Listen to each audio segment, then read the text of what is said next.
didn't really have any expectation it would hit as big as it did. I mean, obviously when you make these things, you have a lot of passion and a lot of expectations for it, but the way it took off was way beyond our expectations. Doom was out, and Apogee also had their own Rise of the Triad game, and just a ton of other 3D games like that. So that's where it was decided to take Duke 3D.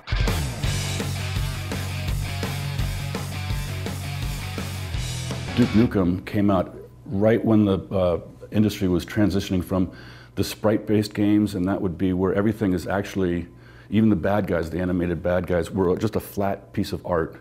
And as you moved around them or they moved around, it would just orient itself differently. And the industry was changing then to true 3D model with Quake, I think. I don't know if it was the first, but that was the big one coming out. It was decided once we went 3D, you can explode the world a lot larger than it used to be. So the personality and the character and the attitude came through. But even a lot of that wasn't until the end of the game, because as we said earlier, I did the voice of Duke Nukem, just 2 words in Duke Nukem 2. And Duke Nukem was mute through the bulk of the development of Duke 3D. He didn't talk until right at the end when it was decided that, hey, most of these characters don't ever say anything, why don't we do one with a voice? I was approached by a casting director in San Diego, where I live, who was in touch with George Broussard. And George wanted a character voice for Duke that would really bring out the anger and the comedy of this character. Looks like those alien bastards shot up my ride. The very beginning was, like I said, there was 2 guys downstairs, which was Alan Blum, Todd Rupogel, and another artist. And they were putting it together. But the artwork was less than the quality they desired. And based on that, that's when George Broussard got together with Todd and Alan and decided that they were going to throw our entire development team, the in-house development team at Apogee and now 3D Realms, at the project. And so it was already underway, and our key was to develop it into something that could be really, really good. I wanted to get involved with Duke, so I applied at 3D Realms, got a job there, and came down and just had a ball working on it with one of my other co-founders of Gearbox, Randy Pitchford. I didn't become a professional game maker until the mid-90s. I didn't even imagine that such a thing was possible. It was always a hobby for me. So I looked around and I eventually I got some job offers, and I accepted a job offer in Texas. And I came out to work for a company called 3D Realms.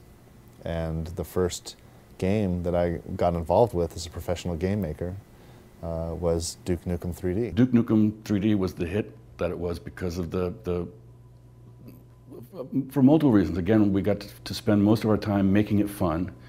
We play tested the hell out of it. We played every level over, and every night we would play test the game. Which is not typical nowadays. That was one of the most fun recording experiences I've ever had, doing Duke 3D.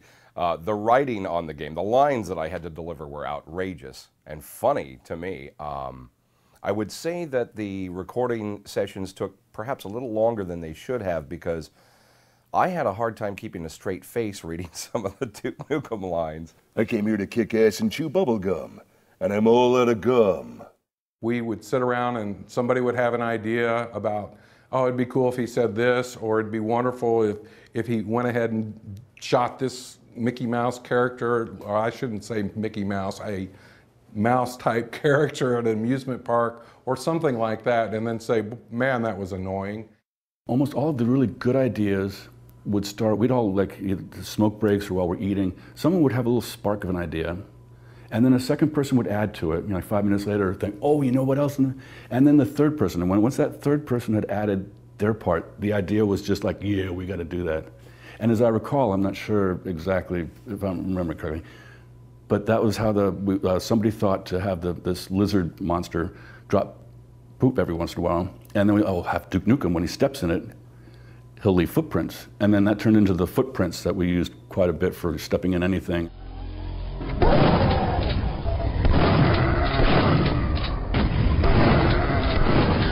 There was a little bit of the Duke personality in Duke 2, because in Duke 1 and 2, yes, there were characters. There was Duke Nukem and Dr. Proton and things of that nature. But the character, the essence of what made the character what it is now, wasn't so much, it wasn't almost wasn't there at all in the first one, and there was just tidbits of it in the second game.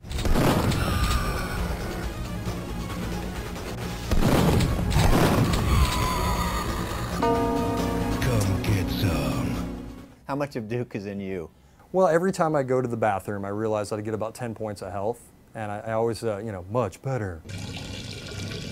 Oh, yeah. We didn't know precisely what we had with that game. We knew it was good, but there's lots of good games that never take off, and it just took off. George Broussard and Scott Miller, who were, you know, the owners of Apogee, a publishing company, and 3D Realms, a label that you know, launched Duke 3D.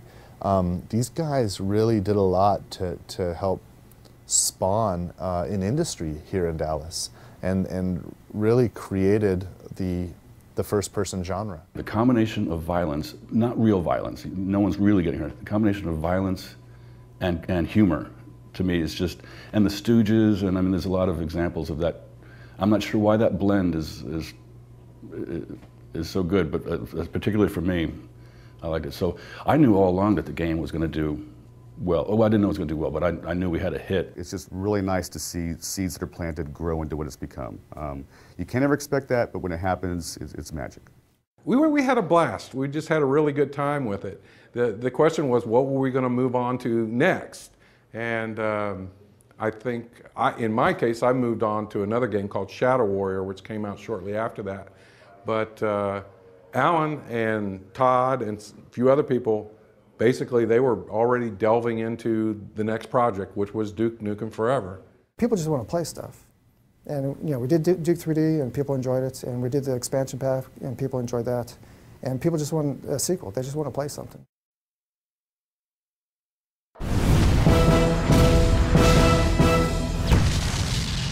Come get some.